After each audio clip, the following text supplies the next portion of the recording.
I really enjoy how Shedeur played at the end of last season. They're very void of talent with the Browns on offense last year. So for Shedeur to come in as a rook and with a really limited talented roster around him offensively, he certainly made plays. So I wouldn't be surprised to see Shedeur get this opportunity early if he doesn't come out as the game one starter. I kind of would probably have him as the backup, but if he's not, I wouldn't die like everyone's going to. Okay? Okay? Although I may anyways, even if you do what we want. Okay? I'm not, thank God I'm doing my IVs and exosomes. I gotta get you on, man. Okay? But seriously, like, if you've got to do that, like, don't rush him into it though, because if you got a chance, like, I really think Shedeur, in your scenario, with a good solid week, okay, and now he doesn't have to ad-lib. You have a structured plan, and Judkins is running, okay, up the gut like that, and you could play action pass, and now Judy is coming across on a 16-yard over, or Harold is on a bow out. You got time for that now because they respect Judkins. Coming back with another one. It looks like Browns legend quarterback Bernie Kosar just gave us insights as far as his thoughts of the Shedeur versus Deshaun Watson matchup. We also have James Harrison and Joe Hayden calling out Browns reporters. We're going to talk about that in this video. So once again, as I said before, well-known legend for the Cleveland Browns, former quarterback Bernie Kosar just gave us his thoughts of the Shedeur Sanders versus Deshaun Watson matchup ahead of NFL training camp. Now, before you guys start complaining, understand that Bernie Kosar hasn't actually been around the Cleveland facility this year, so he's going to give us his thoughts and a little bit of what he's hearing from the Browns media. But there's a big key to this situation, because after I show you guys what he says, I'm gonna play this video clip of James Harrison and Joe Hayden pretty much calling out the Browns media for their lack of knowledge. You are Todd Monken. Who is starting at quarterback for the Cleveland Browns week 1? So if I'm Todd Monken and being here in Cleveland with University Hospital and Cleveland Clinic right behind me here, that's massively the big topic of conversation. And I found it interesting how that Todd Monken was actually somewhat definitive, coming out of rookie mini camps and stuff, and some of the early OTAs, that he kind of thought that Deshaun Watson was leading the race. You know, typically new coaches don't want to tip their hand this early, and I really like that. It was not because Todd Monken's an old school NFL coach and person, almost like I like to view myself. So him getting his first opportunity to be a head coach at Bernie Kosar, a former quarterback of the Cleveland Browns, issued a warning to Todd Monken and the Cleveland Browns about Shedeur Sanders being QB1. And also, when you look at the Cleveland Browns, they can win the AFC North this year in 2026 with Shedeur Sanders and the rest of his teammates. And got one of the coaches mic'd up during rookie minicamp. And I'm going to play you that video during this broadcast. Let's get this show started. Let's go.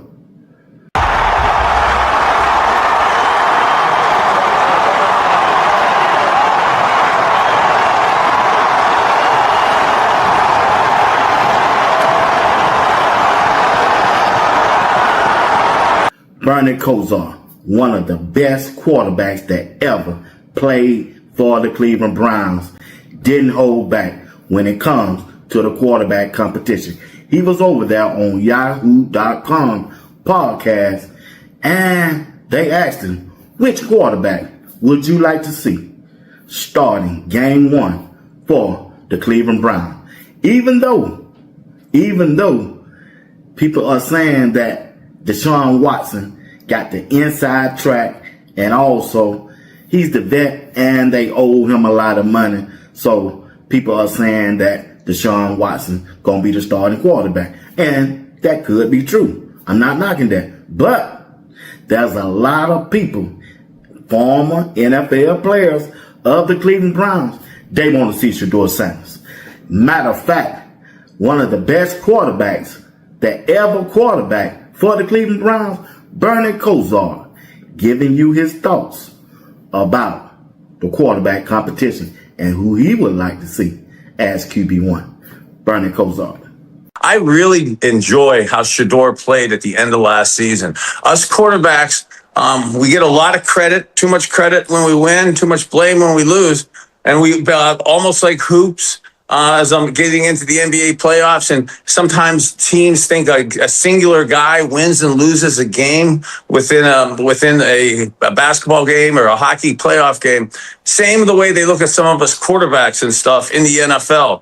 But I really believe we are victims or beneficiaries of the guys around us. And I'm not trying to be mean or get in trouble in the spirit of levity, but we were very void of talent with the Browns on offense last year. So for Shedeur to come in as a rook and with a really limited talented roster around him offensively, he certainly made plays. So he deserves to be in this mix. And I wouldn't be surprised to see Shedeur get this opportunity early. That's the Cleveland Browns former quarterback issuing a warning to Todd Monken, and the Cleveland Browns said he would like to see Shedeur Sanders out there as QB1 because he liked the things that he saw last year from Shedeur Sanders.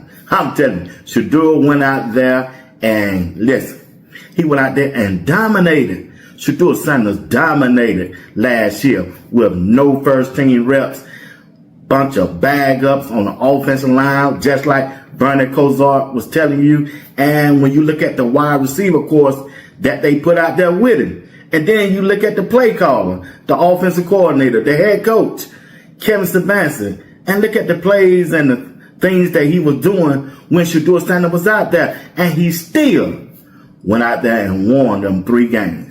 Now, if Todd Monken, as a head coach, as a offensive play caller, can't see what Shedeur Sanders did last year, I don't know what else to tell you about Todd. That tell you a lot what's going on in the Cleveland Browns. If they choose Deshaun Watson over Shedeur Sanders after what they have saw on the field, on the films, and what Deshaun Watson have did since he been there with the Cleveland Browns as quarterback, look here. The Cleveland Browns just gonna Cleveland Brown. The Cleveland Browns just gonna continue to be the Cleveland Browns. The quarterback that gives them a better chance of winning is Shedeur Sanders. The fan base want to see it. Listen, some of the former players, they want to see it too. And I know Todd Monken is on record saying the players on the team will determine who will be QB1. If that's the case, Shedeur Sanders will be QB1. Now, let's look at the AFC North with the teams that are in there.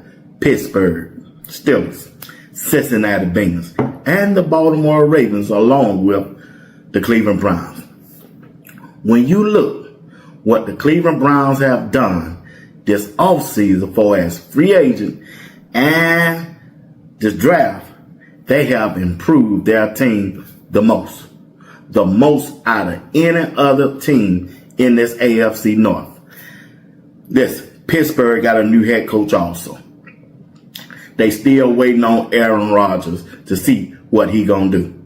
As a 41, he'll soon be 42-year-old quarterback. That ain't gonna go good, y'all. Then let's look at Cincinnati. Shedeur Sanders and the Cleveland Browns last year won their final game of the season with Shedeur Sanders as quarterback. Let that sink in with you now. So Shedeur got better weapons and a better offensive line. I just believe Shedeur Sanders and the Cleveland Browns, the new Cleveland Browns, will beat the Cincinnati Bengals this year. Well, all right, we got one team left in the division, and that's Lamar Jackson and the Baltimore Ravens. They got a good team. They got a talented team. They got one of the best quarterbacks in the NFL in Lamar Jackson.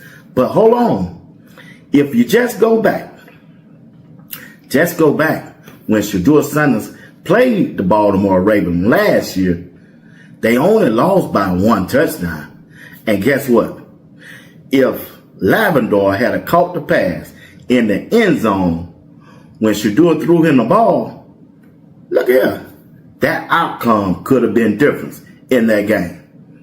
It could have been different. And Todd Monken was on the sideline with the Baltimore Ravens, and he saw that. I'm just saying, if you look at what the Cleveland Browns have done for Shedeur Sanders, for as the offensive line, and for as the wide receivers, to go with the wide receivers that they already have, and then you got the tight end, Harold Fanning. Listen, this is going to be another breakout season for that tight end. He got injured last year, didn't get a chance to play the full season, and so far at camp that we saw, he looked good and he looked healthy. Now you add in a good running game with Quinshon Judkins, man, look at here. This offense gonna take off. They're gonna take off, and we already know we got a top 3 to 5 defense with Myles Garrett coming back along with Denzel Ward on the back end of it. And we still got the Rookie of the Year, Carson Swetson, at that linebacker. Then we brought in Williams from the New York Jets. Ain't too many teams for them to run that football on us. And the most important part, on the defensive line, Malik Collins is back healthy. Remember, he got injured around about that 8th game. Shedeur Sanders didn't get a chance to play with him. He was the run stopper for the Cleveland Browns last year. He just was. Let's check out a mic'd up coach, Coach Swessinger, at camp this past week with the rookies. Let's listen to see what he had to say. Let's go. Here we go, baby. Where are we headed? Where are we headed? Here we go. Here we go. A little bit steeper. A little bit steeper. There you go. Just a hair steeper. The faster we can get them the ball, the better. A little bit steeper. You can get them the ball faster. You know what I'm saying? Yeah, a little steeper. That's it. That's a little better. That's a little better. There we go. There we go. Better. Better. Had a baby. Had a baby. They zone it out. We don't have to be in a hurry, right? Just get in there, settle. He puts it on your upfield shoulder, and you puncture. Yep. Would you say you think you're pretty athletic? Yeah, I would say so too. Trust yourself. Let it roll. Let it roll. We got to go out. Get rolling. 2-step. Cut it. Perfect operation. Here we go. In and out. In and out. Echo it. Echo it. Helmets off, guys. Helmets off. Popping the helmets off. That's good, KC. Good job, KC. Here we go. In and out. In and out. Let's go. In and out. Right here. I'm going to 56. Yep. We're working to 51. See, just be decisive. You got another puller behind you. Yes, you know what I'm saying? Yep. As long as you make a fast decision, he can make it right. Yeah. Oh, to the edge, baby. To the edge. Okay. Finish! Finish! Get up there. There we go. Inside out, baby. Nice. Nice job. Nice job. We'll take it. We'll take it. Yes, sir. Go make it. Grab your helmets. Grab your helmets. Of the Cleveland Browns out there mic'd up. You heard what he had to say out there giving instruction for the rookies during training camp. So, like Todd Monken and his coaching staff are handling business out there in rookie minicamp. And now they're waiting on next week for OTAs.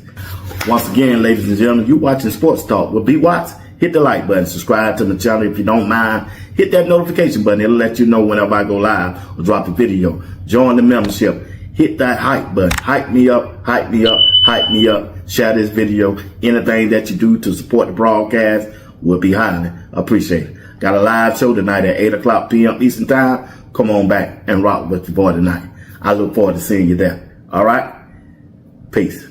My take is that the Browns will win the division this year. Now, listen, before y'all get all up in arms and before Zach get the itching in his seat and whatnot. Realistically, we see the Browns winning about 9 games, 10 if they're lucky, and I'm not sure if 9 games is That's my opinion, Dustin. That's just my opinion. 9 games. So I think the Browns right now have a roster that can win somewhere between 8 and 10 games. If things go really well with their quarterback play, they can possibly be in the conversation for a wild card berth in December.